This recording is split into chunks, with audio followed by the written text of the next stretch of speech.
Break के बाद आपका एक बार फिर स्वागत है। आप देख रहे हैं हमारा विशेष आक्रोश। हम बात कर रहे हैं पूरे देश में इस वक्त महिलाओं की इज्जत के साथ जो खिलवाड़ हो रहा है उसके खिलाफ कैसे पूरा देश सड़कों पर उतर रहा है। हमारे समाज में एक आक्रोश कैसे पनप गया है। हमारे साथ इंदौर से माला ठाकुर जी जुड़ी हुई हैं। माला जी, ब्रेक पर जाने से पहले हम बात कर रहे थे कि आक्रोश आखिर क्यों पनपा। वजह साफ है कि पूरे देश में घटनाएं हो रही हैं और एक के बाद एक लोगों को यह तकलीफ बर्दाश्त के बाहर हो गई। अगर यह आक्रोश इसी तरह बढ़ता रहा, अगर कोई समाधान नहीं निकला, तो इसका अंजाम किस तरीके का आप देख रही हैं? क्या तस्वीर आपको दिख रही है इस वक्त? दरअसल हम पिछले 3-4 दिनों से यहाँ इंदौर में भी आंदोलन कर रहे हैं। बहुत सारी जो महिलाओं की संस्थाएं हैं सब एकजुट होकर के आंदोलन कर रही हैं जी। और कहीं ना कहीं जब सबसे इस बारे में बातचीत होती है तो सबके मन में इतना आक्रोश है कि वो कहती हैं कि इस प्रकार के जो लोग हैं उनको हम लोगों के हवाले कर देना चाहिए और फिर उनसे कैसे निपटना है ये सरकार और कानून के बजाय हम लोगों पे छोड़ देना चाहिए कि उनसे कैसे निपटना है। बहुत से लोग कहते हैं कि उनको सड़क पे खड़ा करके गोली मार देना चाहिए। और जहाँ तक हम सब जब आपस में बातचीत करते हैं तो ये निर्णय पे पहुँचते हैं कि जिस तरह से इराक में होता है, सऊदी अरब में होता है कि आम जनता के सामने ऐसे आरोपियों को रखा जाता है और आम जनता जो इस पर प्रहार करती है और उसके बाद जो है वो तड़प तड़प के मर जाते हैं। ऐसा आक्रोश लोगों के अंदर है। वो लोग कहीं ना कहीं अंदर से बहुत ज़्यादा उद्वेलित हैं। अगर कोई ठीक निर्णय नहीं आया और इस प्रकार की जो घटनाएं हैं वो नहीं थमी तो मुझे नहीं लगता। अच्छा माला जी, आप प्रोफेसर भी हैं, सामाजिक कार्यकर्ता से हटकर आप एक प्रोफेसर हैं, तो आप अपनी स्टूडेंट्स को क्या सिखाती हैं? क्योंकि इस तरह की घटनाएं बहुत बार ऐसा होता है कि लड़कियां शर्म से दबा लेती हैं, छुपा लेती हैं, क्योंकि उन्हें लगता है कि बाकी जो उनके साथ लड़कियां हैं वो उन्हें गलत समझती हैं। देखिए, हम लोग सबसे पहले इस बात की तरफ ध्यान देते हैं कि बच्चों से खुद भी फ्रेंडली होते हैं और कई बार बातों बातों में उनको भी ये बात बताते हैं कि आप अपने पेरेंट्स से फ्रेंडली रहें। अगर ऐसा कोई भी मुद्दा आपके बीच में आता है, किस प्रकार से आज चीज़ें समाज में चल रही हैं, तो उसको अपने घर पे ज़रूर बताएं। कोई नया व्यक्ति आपसे मित्रता करता है उस बारे में आप घर पे बताएं। और हम लोग यहाँ इंदौर में साल भर में एक कैंप चलाते हैं। 1 हफ्ते का कैंप होता है जिसमें आत्म सुरक्षा किस प्रकार से की जा सकती है उसकी ट्रेनिंग देते हैं। और यहाँ इंदौर में हम सभी संगठनों ने मिलकर के ऐसा निर्णय लिया है कि निकट भविष्य में ऐसे कुछ कैंपस को टारगेट करके आत्म सुरक्षा की ट्रेनिंग जो है हम देंगे। चलिए ललित दुबे जी के पास चलते हैं। ललित जी, महिला होने के नाते माला ठाकुर जी या सत्या बहन जी अपनी अपनी बात कह रही हैं और उनके अपने अपने विचार हो सकते हैं। यहां सवाल एक है कि आप एक पुरुष हैं और पुरुषों पर इस वक्त एक बहुत बड़ा सवाल कि क्या वाकई पुरुषों के अंदर एक शैतान छुपा हुआ है? क्योंकि सत्या बहन ने पहले ही कहा कि समाज के अंदर शैतान घूम रहे हैं, राक्षस। यहां पर आपको क्या लगता है पुरुषों के लिए कितनी बड़ी समस्या है, वो भी इस समाज में जो पुरुष प्रधान है? अभिषेक जी, ये बात बिल्कुल सही है। माला जी ने जो कहा है और जो हमारी दूसरी सांसद बहन ने कहा है कि पुरुषों के अंदर एक शैतान तो है ही। जो हमारे समाज की परिस्थितियां हैं और हमारे समाज की जो स्थितियां हैं उसको देख के तो ऐसा ही महसूस होता है कि जो समाज, जिस भारतीय समाज में संस्कारों की बात की जाती थी, आज वहां पे संस्कार और नैतिक मूल्य लगातार तेजी से गिर रहे हैं और हमारा समाज जो है वो बहुत ही गंभीर संकट में है। तो इस संकट से निपटने के लिए क्या करना पड़ेगा? वरना ये आक्रोश जो है, लगता है कि एक दिन ये चिंगारी जो है वो शायद बारूद बन के विस्फोट कर दे। अभिषेक जी, मुझे ऐसा लगता है कि हमें अपने समाज में यौनिकता और नैतिकता, इन दोनों विषयों के ऊपर खुल के चर्चा करनी चाहिए, जिसका लगातार ह्रास होता जा रहा है हमारे समाज में। हम यौनिकता को छुपाना चाहते हैं और नैतिकता को भूलना चाहते हैं। ये बहुत बड़ा संकट है। यौनिकता हमारे लिए एक गुप्त चीज हो गई है और नैतिकता को लगातार हमारी युवा पीढ़ी, नई पीढ़ी और खासकर पुरुष जो है वो लगातार भूलना चाहते हैं और एक स्वच्छंद जीवन जीना चाहते हैं। ये बड़ा संकट है। जी, अनुराग के पास चलते हैं। अनुराग, कभी बहुत पहले जब पढ़ाई का वक्त था तब मैंने भी पढ़ा था कि हर इंसान के अंदर 10 अलग अलग चेहरे छुपे होते हैं, तो जब भी किसी को देखो बार बार देखो, ऐसा मैंने कभी पढ़ा था।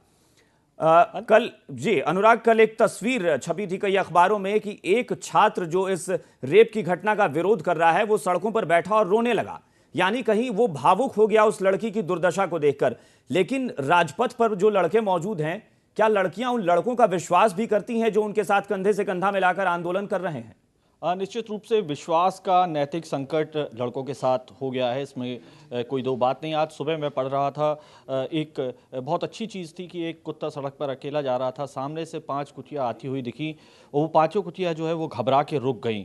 तो कुत्ते ने उन्हें कहा कि मुझसे डरो मत, मैं मर्द नहीं हूँ। ये एक व्यवस्था पर सामयिक व्यंग ज़रूर हो सकता है, लेकिन दरअसल ये वो सच्चाई है जिसे आज हम विजय चौक पे या राष्ट्रपति पद से लेके हर कहीं देख रहे हैं। लेकिन सवाल इस बात का है कि ये जो सामयिक सच्चाई है, इसे हम सिर्फ लफाजी और फेसबुक के लाइक के माध्यम से ना उतारें। अब वक्त है एक्शन का, अब वक्त है कुछ ऐसा करने का कि इस तरीके की घटनाओं से ये पूरा देश शर्मसार ना हो। सबसे विडंबना की बात ये हो जाती है कि जब सोनिया गांधी यूपीए की चेयरपर्सन उस अस्पताल में, एम्स में मिलने जाती हैं उस पीड़िता से, उसके बाद इस देश का जो प्रधानमंत्री है उसके बाद वो मिलने जाता है, इससे शायद मिलने नहीं, उनके पक्ष में बयान जारी करता है। इससे शर्मनाक बात मुझे नहीं लगती इस लोकतंत्र में कि एक बच्ची के साथ इतना बड़ा दुष्कर्म होता है। लेकिन प्रधानमंत्री तब चेतता है जब जाके उसकी अध्यक्षा, जिनके लिए कहा जाए, अब क्या कहा जाए, ये समझा जा सकता। तो निश्चित रूप से अब जो है ये पूरी व्यवस्था दोराहे पे खड़ी है। लेकिन सबसे बड़ी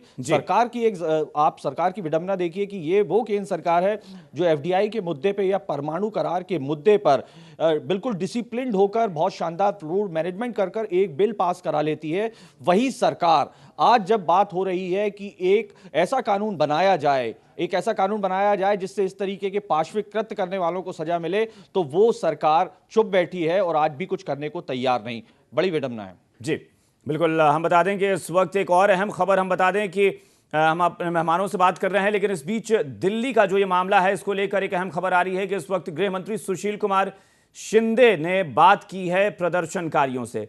तो ये इस वक्त जो अपडेट है इस खबर पर वो ये है कि गृह मंत्री सुशील कुमार शिंदे ने प्रदर्शनकारियों से बात की है और उन्होंने आश्वस्त किया है, उन्होंने आश्वासन दिया है कि वो सरकार में बैठकर बातचीत करेंगे, प्रधानमंत्री से बातचीत करेंगे और बातचीत के जरिए ये कोशिश करेंगे कि फांसी की सजा का जो मांग हो रही है इस पर जितना हो सके जल्दी विचार किया जा सके। इस पर फिलहाल आश्वासन दिया है गृह मंत्री ने।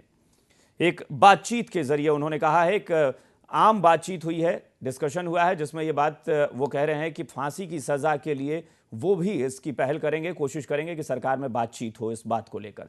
फिलहाल सत्या बहन जी हमारे साथ जुड़ी हुई हैं। सत्या जी, जो अनुराग अभी सवाल उठा रहे थे कि अब शायद समाज इस तरफ जा रहा है कि जानवरों से तुलना करना, ऐसा लोगों को लगने लगा है कि शायद जानवरों का अपमान है, इंसान उससे भी ज्यादा बुरे हैं। देखिए, ये मैं सभी पुरुषों के ऊपर इस तरह की अपनी टिप्पणी नहीं देना चाहती हूँ। पुरुषों में भी बहुत संवेदनशील लोग हैं, जी। ऐसा नहीं है। लेकिन समाज में जो राक्षसी प्रवृत्ति के लोग हैं, जो संस्कारहीन लोग हैं, जो समाज में इस तरह का वातावरण पैदा करते हैं और निर्भीक हो जाते हैं, कानून का उन्हें कोई भय नहीं है जी। कानून का भय नहीं है, पुलिस का भय नहीं है और ना ही किसी सरकार का भय है। तो ऐसे लोगों के खिलाफ समाज को भी एकजुट होना चाहिए।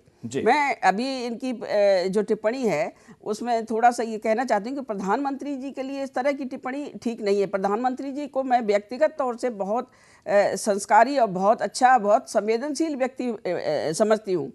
तो उन्होंने ये, ऐसा नहीं है कि उनको ये चिंता नहीं है, चिंता तो पूरी सरकार को है। गृह मंत्री ने कई बार इस बात को मीडिया के सामने कहा है कि मेरी 3 बेटियां हैं, मैं खुद चिंतित हूं, और अभी भी कहा है कि प्रधानमंत्री से विचार विमर्श करके हम फांसी की सजा का प्रावधान इसमें सीआरपीसी में बदलाव करेंगे। देखिए, ये चीज सड़क पे होके नहीं हो सकती। सत्या जी, इसको इस तरीके से समझना होगा कि ये आक्रोश सब में है। अगर ये आक्रोश आम लोगों में है तो हम भी आम लोग हैं। ये आक्रोश मेरे अंदर हो सकता है, ये अनुराग में हो सकता है, आप में हो सकता है, किसी में भी हो सकता है। सवाल ये है कि क्या इस तरह की घटनाओं के होने के बाद ही प्रधानमंत्री चेतेंगे? क्या गृह मंत्री तभी कहेंगे कि उनकी भी 3 बेटियां हैं?